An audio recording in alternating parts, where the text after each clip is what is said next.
So Operation Metro Surge was declared over today by Tom Holman. And number one, I'll believe it when I see it. Number two, something that has been on my mind a lot in the past several weeks has been the cost of this operation. And I don't mean the dollars, I can go into that another time.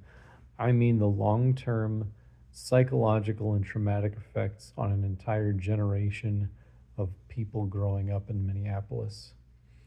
When 30% of schools in a town are closed because people are too afraid of their own government to walk outside, not because they're here undocumented or here illegally, but just because they're brown and they might not look like they quite belong. That's a travesty. The tactics that ICE has employed are incredibly underhanded. They have impersonated observers, legal observers, wearing whistles around their necks and vests, high vis vests, and using non government issues standard vehicles. They've taken on Instacart jobs to deliver groceries to at risk families and then stalked those homes for hours and hours looking for opportunities to nab people who are um, maybe in the immigration process.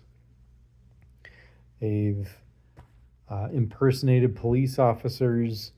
I haven't verified it, but I've heard stories of them starting Tinder profiles and swiping on BIPOC people to set up dates for opportunities to snatch folks of color.